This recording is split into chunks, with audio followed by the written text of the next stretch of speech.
Sveiki visi, ilgokai manęs nebuvo, tai kas seka įvykius žino, kas ne, tai priminsiu, kad noriu grįžti į Lietuvą, tai vasarai, kaip sako, buvo daug darbų, stengiausi kuo daugiau padaryti darbų, įsikūrimo darbų ir tikiuosi, kad padariau maksimaliai ir kitai vasarai spėsiu dabaigti įsikūrimo darbus ir jau peržiemoti Lietuvoje, tai vat, ir žinot, kad nesnaudžiau, kad dalyvau visuomeniniai veikloje, kad bandžiau susisiekti su tam tikrais visuomenininkais, sudalyvau laidelėse, jau kviečiau jungtis ir bendrauju vis dar su kitais žmonėm, bet paprasčiausiai trūko to laiko, tai atsisakiau būtent YouTube kanalui filmukų kūrimo.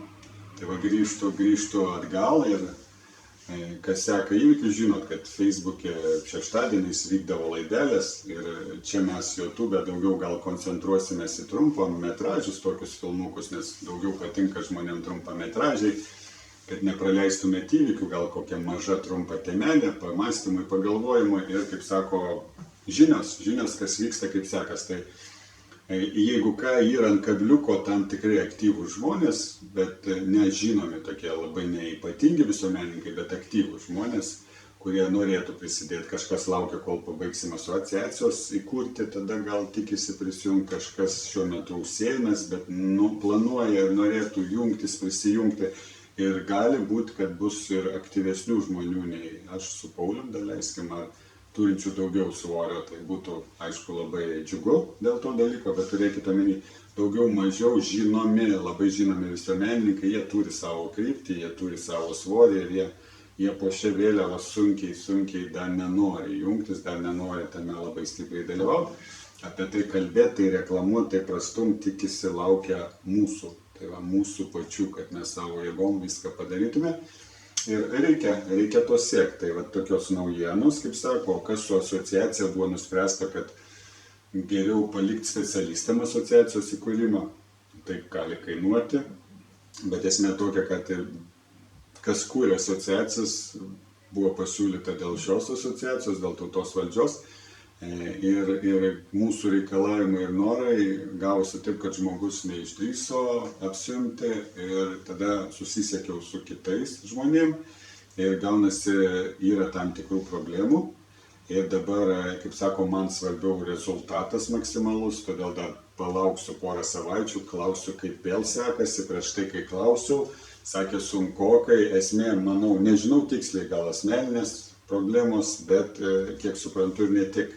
Esmė tokia, dažniausiai žmonės kūrė asociaciją su tikslu tam tikru ir, kaip sako, ieško rėmėjų, bendraminčių ir tada, kaip sako, jie padeda tam žmogui, kuris įkūrė asociaciją, to tikslo įgyvendinime. Bet jis lieka lyderis, jis lieka tas atsakingas vadovas toje asociacijoje ir nuo jo labai daug kas priklauso. Tai jau yra įprasta, o mes norim, kad tokio vadovo nebūtų ir kad būtų balsuotojama bendrai ir valdžia būtų mūsų bendra, kaip lygiai su lygiu. Ir va čia įdomiausia, atrodo, gyvenam demokratiniai valstybei, laisvoji ir draugiškai viskas skerdžiam, neturim diktatūrų, va tų visų niekinam tas diktatūras, bet va nėra tokių sistemų, be jos labai retai pasitaiko. Toks jausmas, žinai, ir tai tos sistemos pasitaiko tokiu atveju, kai koks generolas vadas. Sako, dabar aš jums leidžiu, balsuokit, nuspręskit patys, balsuojam draugiškai ir tada visi nubalsuoja draugiškai. Ir tada po kažkiek dienų sako, dabar balsuosim draugiškai dėl šito klausimo, bet dėl šito klausimo nebalsuosim, nes aš neleidžiu. Dabar darysim taip. Ir tada turime tokią iliuziją tiesioginio valdymo, tam tikras, kaip sako, demokratijos, tam tikros valdžios ir diktatūros rėmuose būna tam tikra prošvaistė tos lygybės ir vienybės. Tai va, ir šiandien gal kaip tik prie to pačio norėčiau pašnekėti tą temelę, daug opozicionierių, visuomenininkų šneka, kad mes susiskaldę, kad mes negalim susivienyti, kodėl, ten gilinasi į priežastį, siūlo pasiūlymus, ir ten yra tokių minčių, kad reikia būti vieningais, reikia aiškios, griežtos tikslo, reikia bendraminčių tokio būrio komandos, tada reikia visus pabudinti pagal tą mintį, tada mes judėsim į priekį ir pasieksim savo tikslų. Tai va. Čia įdomus toks, užvesiu jūs ant tokio pamąstymo įdomaus. Aš matau du būdus, kad mes galėtume vieningai susiorganizuoti ir kaip komanda judėti. Tai yra du būdai. Tai vienas būdas kai mes turim kažkokį vedlį, vadą, lyderį, kuris sako, lygiuot, stot, gult. Ir mes pagal tą komandą visi klausom, bet jis turi būti stipresnis už mus, mes turim, kaip sako, priminti būti su batu, jo kietu batu, ir bijot jo, ar paklus dėl tam tikrų priežasčių jam. Ir tada mes komandiškai gulame, stojamės, judam ir, kaip sako, vieningai judam ir pasiekim savo tikslą. Tai va čia, bet čia hierarchija, čia jokia lygybė, čia mes prieš tągi kovojam. Tai va, ir kas įdomiausia, prisideginėdami tą lygybę, visa opozicija sąmoningai dirba tautos skaldymui, nes va toks principas, jis skaldo tautą, atsiras kitas generolas, jis duos kitas komandas ir mes visi skirtingų nuomonių, tie generolai skirtingų nuomonių, tie vedliai vadai, kaip sako, skirtingų nuomonių, piemenys, kaip sako, skirtingų nuomonių ir mes taip va keliaujam. Ir pasiklausykit, pasižiūrėkit, pamastykit, va įdomumo dėliai. Plokščia žemė yra tokie ir jie pykstasi su apvalia žemės, teisingai, jie ten kariauja tarpusavy. Vieni kvailius tuos vadina, kiti kvailius tuos vadina ir liepia pabūst, vieni kitiem suprotėt. Tada yra religijų skirtingų, kad ir krikščionybė, pažiūrėkit, ten buvo viena, paskui stačiatikiai tokie, anokie pasidarė, ten iššoko į 7 rūšis ir ten jos kai kurios viena su kita nebedraugauja.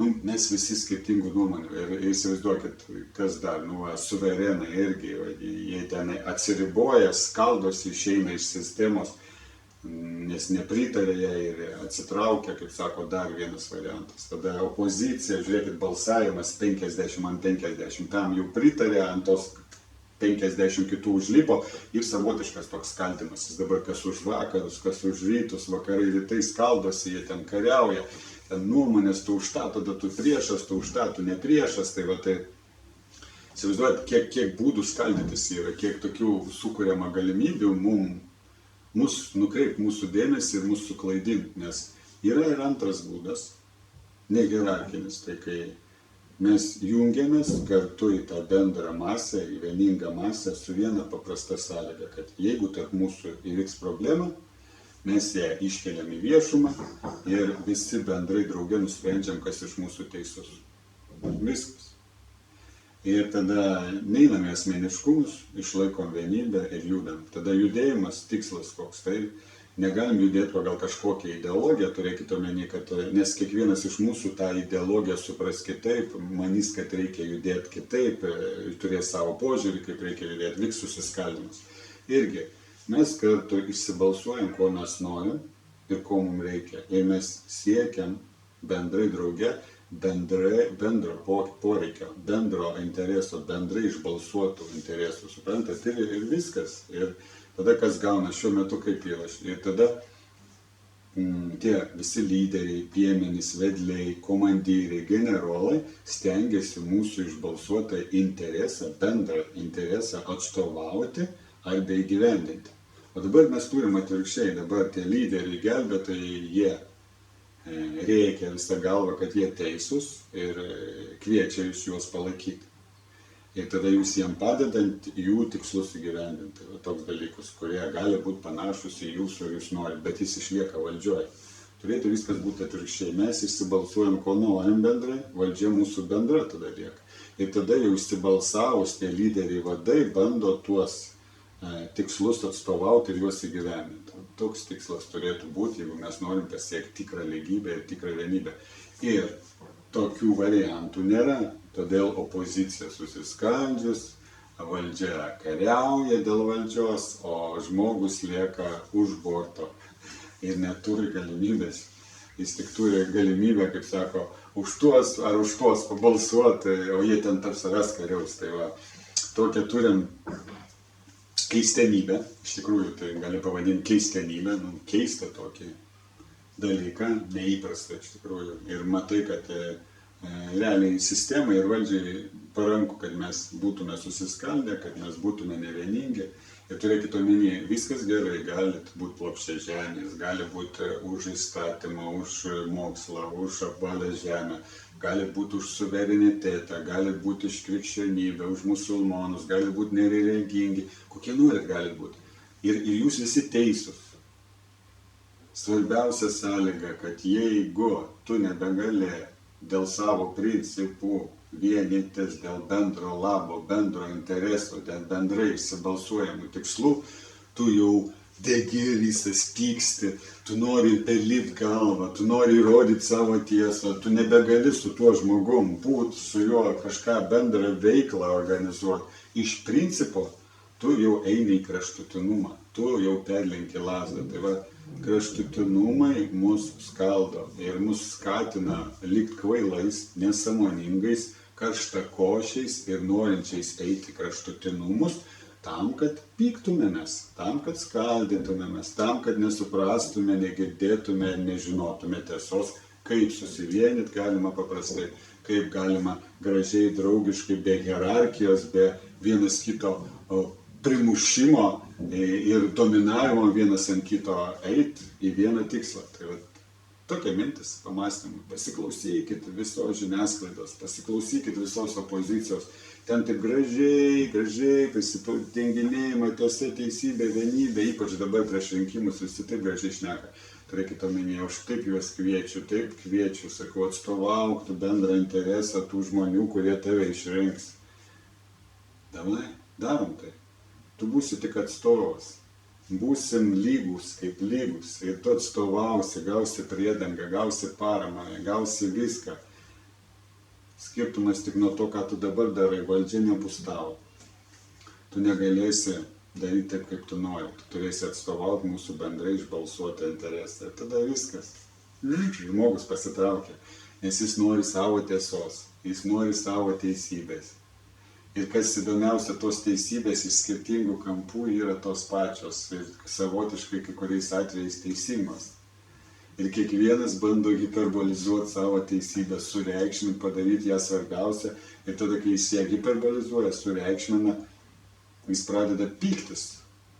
Nes tai tampa labai svarbu. Tai tampa nenuginčiamu svarbiausių gyvenimo ir gyvybės klausimų, gyvybės ir mirties klausimų. Pasiklausykit. Tai va. Linkiu, kaip sako, ir kviečiu išlikti sąmoningės. Ir, kaip sako, dalintis filmukais tautos valdžios. Ir, kaip sako, iki kitų kartų, ačiū, kad neišsibėgiojat, ačiū, kad tęsat, ačiū, kad suprantat viską, komentuokit, rašykit, ką manot. Čia toks paprastas pamąstymas mano šios dienos. Kaip sako, toks jausmas, kad galimi du būdai, kaip mes galim vieningai, disciplinuotai judėti į tam tikrą tikslą. Tai aš matau du tos būdus, vienas hierarchinis ir vienas ne. Gal kai kas komentaruose, kaip sako, ras kitų būdų, parodys pavyzdžių. Tai va toks dalykas. Iki kitų kartų. Ačiū, kad klausėte.